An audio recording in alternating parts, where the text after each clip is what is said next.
কাঁচকলা রান্নার পর তরকারির রং থাকবে অনেক সুন্দর এবং খেতেও হবে দুর্দান্ত। আসসালামু আলাইকুম, ওয়েলকাম টু সীমাস লাইফস্টাইল চ্যানেল।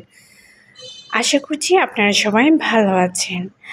আমার সকল প্রিয় আপু এবং ভাইয়াদেরকে রিকোয়েস্ট করব প্রথমেই একটা লাইক দিয়ে ভিডিওটি দেখা শুরু করবেন। প্রথমে আমি কলাগুলোকে আমার পছন্দ অনুযায়ী সাইজ করে কেটে নিয়েছি।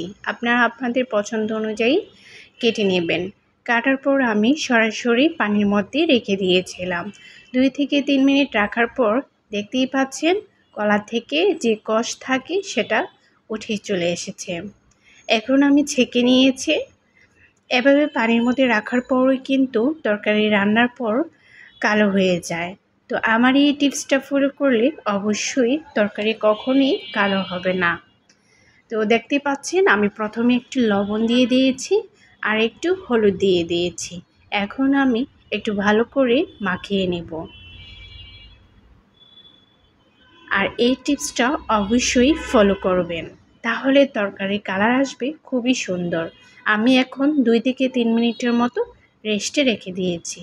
এখানে আমি মাছ নিয়েছি, এটা তেলাপিয়া মাছ। আপনারা যে কোনো মাছ দিয়ে রান্নাটা করে নিতে পারবেন। মাছগুলোকে আমি আগে থেকেই খুব ভালো করে পরিষ্কার করে ধুয়ে নিয়েছি। এখন ভাজার জন্য এটাকে একটু রেডি করে নেব। মাছটা ভাজার পর যাতে কাঁচা গন্ধ না আসে সেজন্য আমি এখানে একটু রসুন বাটা দিয়েছি, স্বাদমতো লবণ দিয়েছি হলুদের গুঁড়ো। এখন হাত দিয়ে ভালো করে মাখিয়ে নেব যাতে মাছের ভিতরে সবগুলো মশলা ঠিকঠাকভাবে পৌঁছে যায়।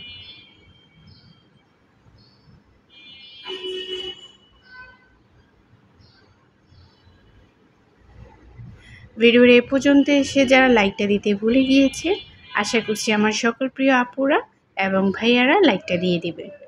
মাছটা ম্যারিনেট করা হয়ে গিয়েছে। এখন আমি ভাজার জন্য চুলাতে চলে গেলাম। এখন মাছগুলোকে ভেজে নেব। আগে থেকে তেলটা গরম করে রেখেছি, এখন শুধু মাছটা দিয়ে দিচ্ছি।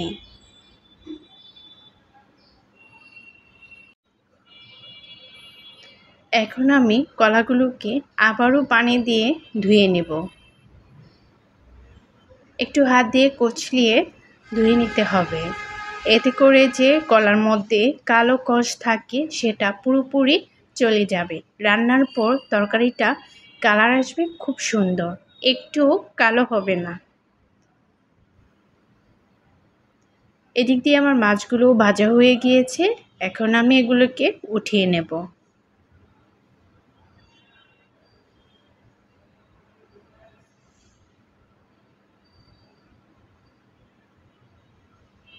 একই তেলের মধ্যে আমি এখন কলাগুলোকেও খুব সুন্দরভাবে ভেজে নেব। একটু লাল লাল করে ভেজে নিতে হবে, এতে করে তরকারির কালারটা খুব সুন্দর আসবে।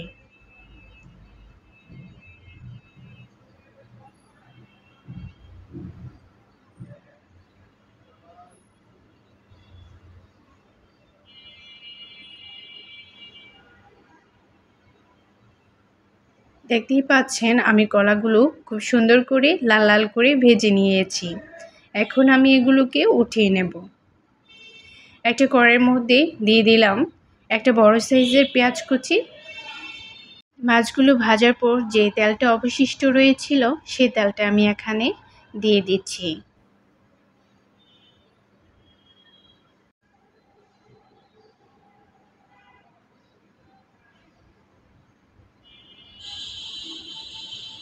এখানে আমি আরও একটু তেল দিয়ে দিয়েছি।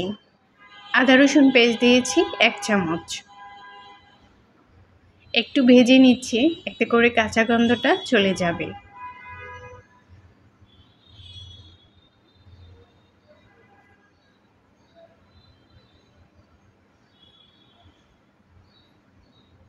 সামান্য একটু পানি দিচ্ছি, কারণ আদা রসুনটা তেলের মধ্যে দিলে অনেক ছিটিয়ে পড়ে, সেজন্য। এখন অন্যান্য মশলাগুলো একে একে দিয়ে দেব। প্রথমেই দিয়ে দিয়েছি 1/2 চামচ হলুদের গুঁড়ো, 1/2 চামচের চেয়ে একটু বেশি মরিচের গুঁড়ো। ঝালটা আপনাদের পছন্দ অনুযায়ী দেবেন। ধনিয়ার গুঁড়ো দিয়ে দিলাম 1/2 চামচ, জিরে গুঁড়ো 1/2 চামচ, স্বাদমতো লবণ। এখন সবগুলো মশলা খুব ভালো করে কষিয়ে নেব।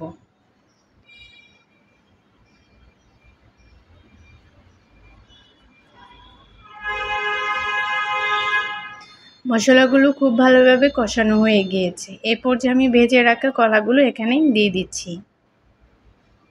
নেড়েচেড়ে মিশিয়ে এখন একসাথে মশলা সহ কষিয়ে নেব।